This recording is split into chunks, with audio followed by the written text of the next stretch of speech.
Right now, as you're watching this video, a conflict in the Middle East is escalating, leaving the entire world on edge. Israel, Iran, the United States. Alliances forming, threats are being made, and everyone is asking the same question.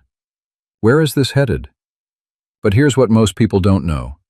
This conflict was prophesied thousands of years ago, not in vague terms but in detailed, undeniable language.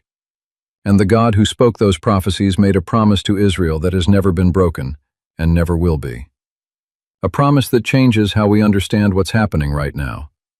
So in this video, I'm going to walk you through the ancient covenant God made with Israel, the prophecies that foretold this exact moment, and what it all means for those of us watching from the outside. This is not political commentary. This is not a conspiracy. This is scripture. And it's more relevant today than it's ever been. To understand what's happening today, we have to go back to the beginning, back to a man named Abram, later called Abraham, living in the ancient city of Ur around 2000 BC. God appeared to Abraham and made him a promise, not a suggestion, not a possibility, a covenant, an unbreakable, eternal agreement.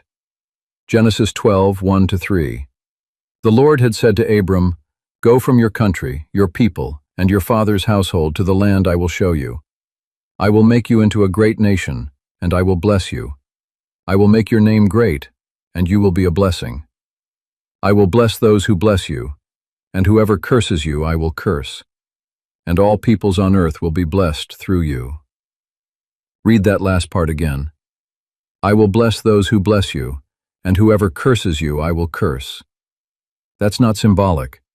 That's a divine declaration. God attached his own name to the survival and protection of Abraham's descendants, the nation of Israel. And in Genesis 17, God doubles down. He tells Abraham, Genesis 17, 7-8, I will establish my covenant as an everlasting covenant between me and you, and your descendants after you for the generations to come, to be your God and the God of your descendants after you. The whole land of Canaan, where you now reside as a foreigner, I will give as an everlasting possession to you and your descendants after you, and I will be their God. Everlasting, not temporary, not conditional, everlasting. God gave the land of Israel to Abraham's descendants forever, and he promised to be their God, which means he would fight their battles, protect their survival, and ensure that no matter what happened, they would endure. That covenant has never been revoked, and it's active right now. Throughout the Old Testament, God makes it clear, over and over, that Israel is under his protection. Not because they're perfect, they're not, but because he made a covenant. And one of the most striking verses in all of Scripture is found in Zechariah 2:8. Zechariah 2:8. For this is what the Lord Almighty says, After the Glorious One has sent me against the nations that have plundered you, for whoever touches you touches the apple of his eye. The apple of his eye. That's not casual language. The apple of the eye is the pupil, the most sensitive, protected part of the entire body. Touch it, and the body reacts violently and instantly. God is saying, anyone who comes against Israel is touching me, and I will respond. This isn't about Israel being sinless or perfect. This is about God's faithfulness to his own word. He keeps his promises, always.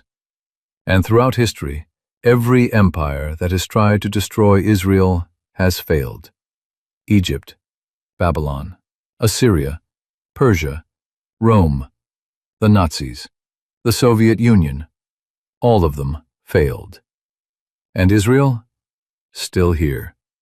That's not luck. That's a covenant. In Ezekiel 38 and 39, the prophet Ezekiel describes a future war where a coalition of nations will come against Israel in the last days. The leader of this coalition is called Gog, from the land of Magog. And the nations that join him? They're listed by name. Ezekiel 38:5-6. Persia, Cush, and Put will be with them, all with shields and helmets. Also Gomer with all its troops, and Beth Togarmah from the far north with all its troops, the many nations with you. Persia, that's modern-day Iran. The same nation making headlines right now. Ezekiel, writing 2,600 years ago, named Iran as one of the nations that would come against Israel in the end times. And what does God say will happen? Ezekiel 39:3-4. Then I will strike your bow from your left hand, and make your arrows drop from your right hand. On the mountains of Israel you will fall, you and all your troops, and the nations with you. God himself will intervene, not Israel's military, not their allies. God. Now, I'm not saying we're in the Ezekiel 38 war right now. I don't know that. Nobody does. But what I am saying is this. The event we're seeing, Iran fighting Israel, it's consistent with what the Bible said would happen.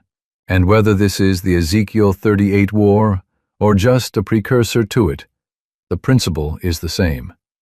God has promised to fight for Israel, and he keeps his promises.